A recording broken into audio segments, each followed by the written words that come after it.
Hi everyone, it's Bretta Riches here from Forefoot.com, and today I'm going to talk to you about how the more you watch the forefoot running form of most East African elite runners, the better your forefoot running form will eventually become, and there's actually scientific proof of this.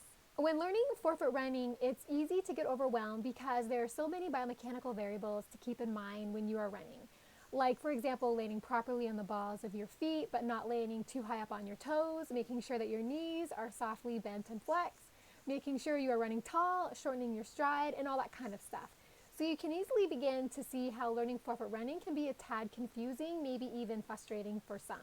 But as a side note, if you haven't figured out how to run forefoot properly, it's really important to make sure you are self-aware of your forefoot strike. This is why I really recommend trying to run barefoot for about 5 to 10 minutes a day or more if you feel comfortable to do so.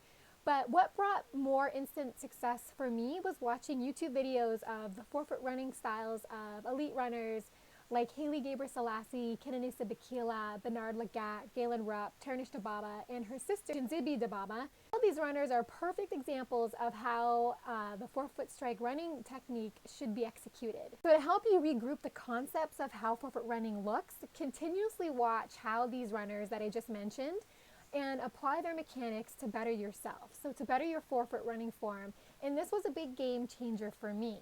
Now, I've read pose running and chi running, and their tips really helped, but I needed to see exactly how these running styles look in action.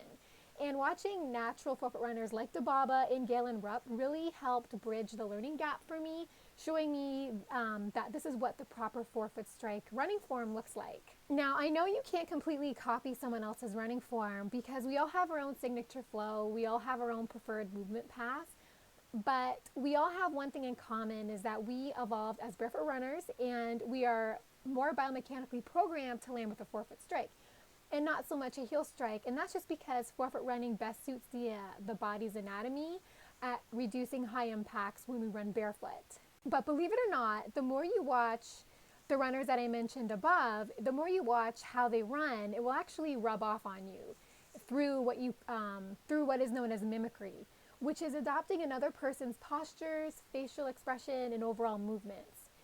And mimicry is a very common thing that we as humans have evolved to do. And there's been studies which have found that if you spend so much time looking at a person's walking gait or running gait or posture, that you will begin to adopt their physical movement patterns too. Knowing this is really interesting because if we watch how elite runners who are forefoot strike runners run, then eventually you will begin to adopt much of their good forefoot running habits. And this concept of watching a natural mimicry came from a study out of Yale University by Professor Dr. Barg, who is a professor of psychology, who showed that humans have a natural tendency to mimic and imitate the physical behavior of other moving gaits. So it would therefore follow that if you watch how Dababa and Bekele run, if you watch these runners long enough, you may actually start running just like them. In fact, mimicking the gait of others is so common in humans that there's actually a name for it, and it's called the chameleon effect. And according to Dr. Barg, mimicking other physical attributes is something that is very common for yourself to take on the posture and physical behaviors of someone you have just conversed with or you've just watched or observed. The mimicry continues until you decide to seek out a new person whose stance and gestures you then take up, like a chameleon blending in with its own environment. So knowing this information, let's all sit back and diligently watch YouTube videos of East African runners run, because it will probably help in everything forefoot running related, from your trunk rotation to arm swing mechanics to eye gaze patterns to leg swing mechanics, forefoot strike mechanics. I can say that it helped me learn forefoot running more comfortably and quickly. So what I'm going to do is I'm going to try to upload more YouTube videos of these runners in addition to the ones that I already have on my YouTube channel, so we can just see how forefoot running is done properly so we can try to run in the same way.